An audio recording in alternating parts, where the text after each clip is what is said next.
Hello friends, आपका हमारे channel learning videos for school kids में स्वागत है।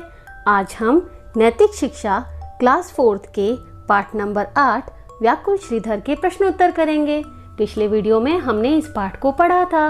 अगर अभी तक आपने उस वीडियो को नहीं देखा है तो डिस्क्रिप्शन बॉक्स में आपको उस वीडियो का लिंक मिल जाएगा। आप वहां जाकर उस वीडियो को देख सकते हैं। चलिए प्रश्न उत्तर कर लेते हैं। जरा सोचिए। प्रश्न 1, बच्चों, इस उम्र में आपका प्रथम लक्ष्य शिक्षा अर्जित करना और ज्ञान को बढ़ाना है, परंतु बहुत सी गतिविधियां या वस्तुएं ऐसी होती हैं जो आपको प्रतिदिन आपके इस लक्ष्य से दूर करती रहती हैं। प्रथम यानी पहला, लक्ष्य यानी एम। आपका पहला एम है शिक्षा अर्जित करना यानी कि एजुकेशन पाना और अपने ज्ञान को बढ़ाना, परंतु बहुत सी ऐसी गतिविधियां यानी एक्टिविटीज या वस्तुएं यानी कि चीजें ऐसी होती हैं जो आपको प्रतिदिन यानी कि हर रोज आपके लक्ष्य से दूर करती रहती हैं। आपकी फर्स्ट प्रायोरिटी है कि आप एजुकेशन पाएं, पर कुछ ऐसी वस्तुएं या गतिविधियां होती हैं जो आपको आपके एम से दूर कर देती हैं। ऐसी गतिविधियों के बारे में सोचकर लिखिए जो आपको आपके लक्ष्य से दूर कर रही हैं। मैंने यहाँ पर कुछ ऐसी गतिविधियाँ लिख दी हैं जो कि आपको आपके लक्ष्य से दूर कर सकती हैं। इस कॉलम में गतिविधियाँ हैं और इस कॉलम में वस्तुएं हैं जो उस गतिविधि से जुड़ी हुई हैं। उदाहरण के लिए मोबाइल फोन पर समय व्यर्थ बिताना यानी कि मोबाइल पर टाइम वेस्ट करना, और इसमें कौन सी वस्तु इस्तेमाल होती है? Mobile phone. ऐसे ही टीवी देखना, इसमें कौन सी वस्तु इस्तेमाल हो रही है? टेलीविजन। वीडियो गेम खेलना, वीडियो गेम खेलने में वीडियो गेम इस्तेमाल होता है। कॉमिक्स पढ़ना, कॉमिक्स पढ़ने में कॉमिक्स इस्तेमाल होती है। देर तक भोजन करना, देर तक भोजन करने में कोई वस्तु इस्तेमाल नहीं हो रही, पर हम समय का ध्यान नहीं रखते, तो समय का ध्यान न रखना यही कारण है जो हम देर तक भोजन करते हैं। ज्यादा खेलना, इसमें भी कोई वस्तु इस्तेमाल, ज्यादा खेलने के समय भी हम समय का ध्यान नहीं रखते हैं, इसलिए मैंने यहाँ पर समय का ध्यान न रखना लिखा है।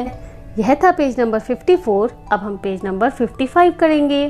प्रश्न 2, आप इन 5 वस्तुओं गतिविधियों के बारे में जानते हैं जो आपको आपके लक्ष्य से दूर कर रही हैं। हमने पिछले प्रश्न में उन गतिविधियों को लिखा जो हमें हमारे लक्ष्य से दूर कर सकती हैं। अपने माता पिता से चर्चा कीजिए कि आप कौन कौन से ऐसे उपाय या कदम उठा सकते हैं जिससे आप अपने लक्ष्य को बिना किसी परेशानी के प्राप्त कर सकें। चर्चा करना यानी बातचीत करना।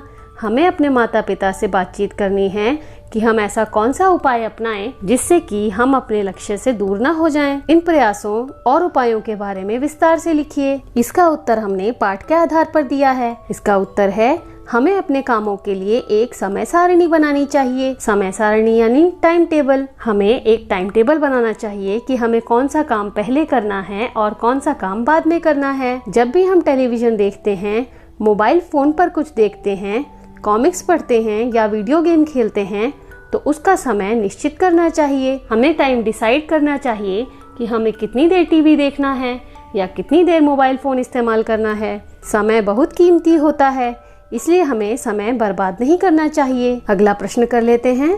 प्रश्न 3, श्रीधर की माँ ने इस कहानी में श्रीधर से कहा, तुम तो योग भी सीखते हो, योग में ध्यान केंद्रित करना बताया जाता है। श्रीधर की माँ ने श्रीधर को याद दिलाया कि वह स्कूल में योग सीखता है जिसमें ध्यान केंद्रित करना यानी मेडिटेट करना सिखाया जाता है। अपने अध्यापक से चर्चा करके उन सारे योगासनों के बारे में जानकारी प्राप्त कीजिए जिन्हें करने से आप अपने ध्यान को केंद्रित करना सीख पाएं। आपको अपने अध्यापक से बातचीत करनी है और उन योगासनों के बारे में जानना है जिनसे आप अपना ध्यान केंद्रित कर पाएं यानी कि फोकस कर पाएं। इन योगासनों का प्रतिदिन अभ्यास अवश्य कीजिए। आपको अपने अध्यापक से ध्यान केंद्रित करने वाले योगासनों के बारे में जानकारी प्राप्त करनी है और उनका अभ्यास भी करना है। योग में ध्यान केंद्रित करने के लिए निम्नलिखित आसन प्रमुख हैं। नीचे कुछ आसन लिखे हुए हैं जिनको करने से हम अपना ध्यान केंद्रित कर सकते हैं, जैसे वृक्षासन, नटराज आसन, वीरभद्रासन, नौकासन, तलासन, पद्मासन, सिद्धासन, स्वस्तिकासन अथवा सुखासन। हम इन योगासनों को करके अपना ध्यान केंद्रित करने की कोशिश कर सकते हैं। अगला प्रश्न कर लेते हैं। प्रश्न ख, ध्यान लगाना या मेडिटेशन करना एक बहुत ही महत्वपूर्ण प्रक्रिया है। पूरी दुनिया में लोग प्रतिदिन ध्यान लगाकर बैठते हैं। अपने अध्यापक से ध्यान लगाने की प्रक्रिया के बारे में जानिए तथा प्रतिदिन ध्यान लगाने का अभ्यास कीजिए। इसका उत्तर है मेडिटेशन या ध्यान लगाने की प्रक्रिया। मेडिटेशन करने के लिए सबसे पहले एक शांत और स्वच्छ जगह को चुनें। आप जहाँ भी ध्यान लगाना चाहते हैं वह जगह साफ और शांत होनी चाहिए। आरामदायक आसन में बैठ जाएं। उसके बाद अपनी पीठ को सीधा रखें, यानी कि झुककर न बैठें। लंबी गहरी सांस लें तथा अपनी आती जाती सांस को महसूस करें। अपने इष्ट देव का ध्यान करें। आप जिन भी देवी देवताओं में विश्वास करते हो आप उनका ध्यान कर सकते हैं। आप अपने इष्ट देव के किसी ध्यान मंत्र का भी जाप कर सकते हैं। यदि आप कोई ध्यान मंत्र जानते हैं तो आप उसका जाप भी कर सकते हैं। मेडिटेशन कम से कम 15 से 20 मिनट तक करना चाहिए। अंत में अपनी हथेलियों को रगड़ें और अपने चेहरे पर लगाएं। इस तरीके से आप मेडिटेशन कर सकते हैं। अगला प्रश्न कर लेते हैं। प्रश्न 4 क हमारे वेदों में बहुत सारे ऐसे मंत्र हैं जिनका प्रतिदिन उच्चारण करने से ध्यान केंद्रित करना आसान हो जाता है। इस प्रश्न में हम कुछ ऐसे मंत्र जानेंगे जिनका जाप करने से ध्यान केंद्रित करना आसान हो जाता है। अपने अध्यापक से इन मंत्रों के बारे में जानकारी एकत्रित करके प्रतिदिन ध्यान लगाते समय इन मंत्रों का उच्चारण कीजिए। जानकारी एकत्रित करना यानी जानकारी इकट्ठा करना। आप अपने अध्यापक से यानी अपने टीचर से इन मंत्रों के बारे में इंफॉर्मेशन ले सकते हैं और इन मंत्रों का उच्चारण कर सकते हैं। ध्यान लगाते समय उच्चारण करने के लिए मंत्र हैं। पहला मंत्र है ओम, दूसरा मंत्र है ओम नमः शिवाय और तीसरा मंत्र है गायत्री मंत्र ओम भूर्भुवः स्वः तत्सवितुर्वरेण्यं भर्गो देवस्य धीमहि धियो यो नः प्रचोदयात्। इसके अलावा भी यदि कोई मंत्र आप जानते हो तो आप उसको जाप करके ध्यान केंद्रित करने की कोशिश कर सकते हैं। यह था पेज नंबर 55। अब हम पेज नंबर 56 पढ़ेंगे। वीडियो पसंद आ रहा हो तो जल्दी से उसे एक लाइक कर दीजिए और चैनल को सब्सक्राइब करना बिल्कुल मत भूलना।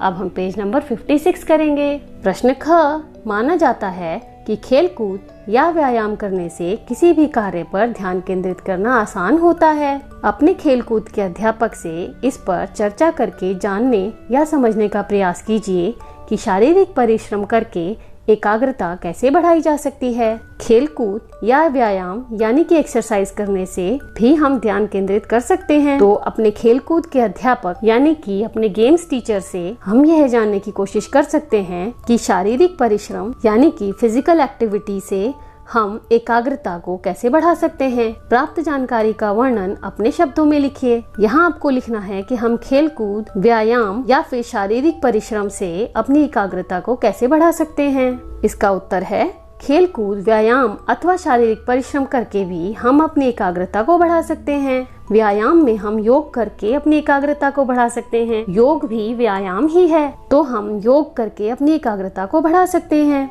घर के अंदर खेले जाने वाले खेल हों या घर के बाहर खेले जाने वाले खेल, सभी में एकाग्रता की आवश्यकता होती है। हम चाहे कोई भी खेल खेलें, हमें उसके लिए फोकस करने की जरूरत होती है और कंसंट्रेट करने की जरूरत होती है। तो यदि हम अपनी हर रोज की पढ़ाई पूरी होने के बाद थोड़ा बहुत खेलकूद पर भी ध्यान दें तो हम अपनी एकाग्रता को बढ़ा सकते हैं। यदि पढ़ाई के बाद हम थोड़ा समय खेलकूद के लिए निकालें तो उससे भी हमें अपनी एकाग्रता बढ़ाने में मदद मिलेगी। यह था पेज नंबर 56 और इस पाठ के प्रश्न उत्तर पूरे हो गए हैं। वीडियो पसंद आया हो तो जल्दी से उसे एक लाइक कर दीजिए और चैनल को सब्सक्राइब करना बिल्कुल मत भूलना।